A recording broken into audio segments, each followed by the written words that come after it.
film real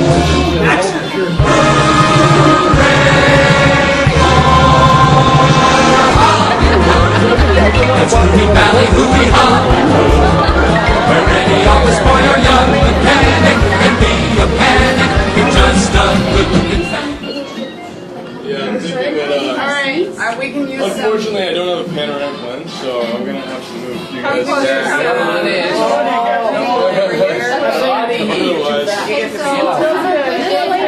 Or we could do chairs. There we go. Alright, there we go. Now we're getting it. All right. There we go. Would you like to be in the shot? 1, 2, 3, and. Any other cameras that I need to take with? Oh, that's good. Alright. Here you go, sir. Thank you. Thank you Wait, so there's much. one more. There's actually. So I had one taker. I offered. Too bad. We tried. Okay.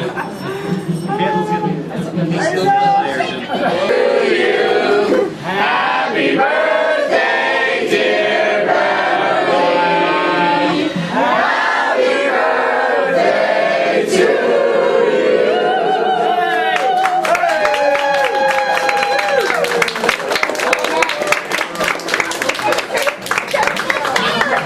I would say a speech, but you have to get out of here by 10. Next year.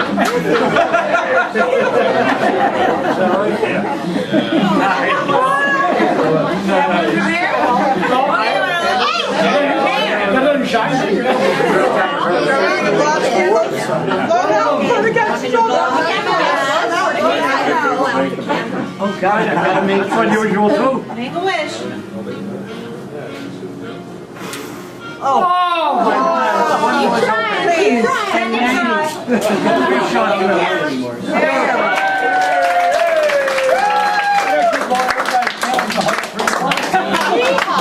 promise you, if I'd been 89, I would have made it. What can I do? Oh, it's so nice to have you all here. Yes, while you're eating your cake, I'm going to tell you a story. All right. Very good. Eat your cake. Can I recharge my battery first?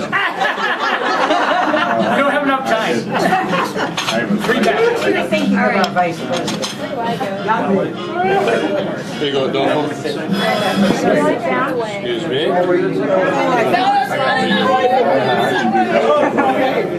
Heads of all these organizations, they frankly treated them like dirt. So where did they want to show that they were big, big mucky mucks? It was with the talent, or with the people like me that they were dealing with. So you had to go through all this stuff. And then I wrote every night. I remember writing in the garage. When the light, I had a single light coming down because we had another family that had come out, and we were housing them to help them out. And that's where I was doing my writing. So when you see my light on at night, that's what I'm still doing. I'm writing. And I love it. And it keeps me going because I do enjoy writing. Well, at any rate, Maureen O'Hara was on, and she loved the show. Well, the guys who were playing in the orchestra had seen every big movie star that you could ever see. They said if you sat in the lobby at CBS in those days, you would see every big star that was in Hollywood. And you did. And they all came out to be on Lux Radio Theater, Cecil B. DeMille was hosting that, Screen Guild Players, Suspense with William Spear. Ray Bradbury talks about the time he got to be, get one of his scripts introduced on that show. They were incredible shows at that time. And so I was getting in touch with these various stars. So Maureen O'Hara was on, and it's the only time all 15 men in the orchestra came up to me and said, "Do you think you could introduce her?" Oh, I would love to meet her. She is so beautiful. And guess what? When they would be introduced, that's all they could say. "You are so beautiful." Now, how do you answer that graciously, 15 times? And boy, did she do it. She would say, "Oh, you should see my sisters. You need to come to Ireland to see my sisters." Well, she loved being on the show to the extent, as several of them did. She always asked to be on it again. And I had Al Jolson on it. They pictured down here at the end. That was the twilight of his career. His career was big in my parents' day. And he was now entertaining the troops primarily, but they did have a show on for him. And when I came back to get this publicity picture, He said, "Are you coming back again? Do you want me on your show again? Is that what this is all about?" And I said, "Would you ever consider it?" He said, "Any day, any day." I loved it. Groucho Marx was on doing the same kind of a funny walk that he always did, you know, when he'd enter the studio and so on. And we had one big star after another. When I was growing up, I fell in love with Tarzan when Johnny Weissmuller was playing the role. And of course, if you remember those movies, some of you do, Maureen O'Sullivan was on, she was on my show, and I reminded her of that.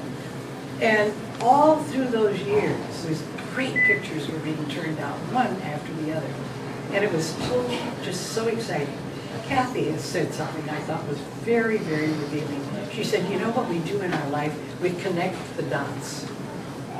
And you are a part of that whole prism of dots that are a part of my life. And even though we have, in many cases, shared different parts, I want you to know that each one of them was very, very important to me. And I'm grateful for your friendship. I've introduced you to this young boy down here at the end of the paper. He was my neighbor across the street, you know, for some years when he was beginning to grow up. And when they were going to move, and I was very sad about it, because we shared a lot of get-togethers. And you won't mind I tell you this one. Robert refused to go to school. And he said, "Who's going to look after Beverly if I'm gone?" Now, I have to tell you that I've told Robert that if there's any time in my life when I'm feeling low, I'm going to remember that sweet story. I'll protect you. But I've got a lot of protectors, and I'm sure he'll be glad to share them. My beautiful daughter, we are so grateful that she is back. And she's still doing everything we can to be standing tall and beautiful. We are so thrilled with the expansion of our family. I can't tell you, I'm in touch with Aaron's mother and father back in New Hampshire now. Thank God for all these inventions of this year. And I'm also in touch with Kristen's mother over in Africa and the sisters. And we are so thrilled with the way this family has literally extended itself, whether it's all over the world or not. You found out that driving in California takes longer than getting from Cape Town to Los Angeles. So thank you again for all the efforts that you made to be here tonight. And Chris is doing some duty somewhere. I'm right here. Everybody adores our new members of our family. I'll tell you what I do with my grandchildren. When I have a call from them, just the birthday calls are the ones I've saved now. And I leave them on my telephone. And so every time I go by, I just press one, and this beautiful voice sings the birthday song to me with a very sweet message. And this lovely girl, oh gosh, she has just put so much in on all of this and keeps in touch to let me know what's going on.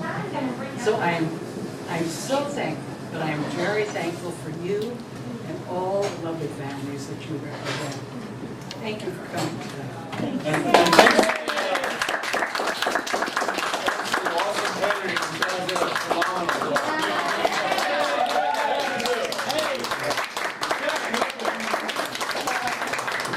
Matter of fact, I was telling you.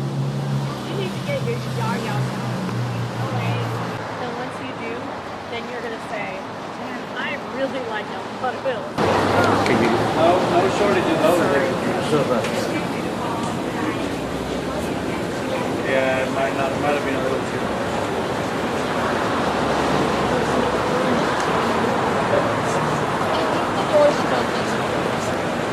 Which car are you going? He's pulling it up right here. Oh, okay.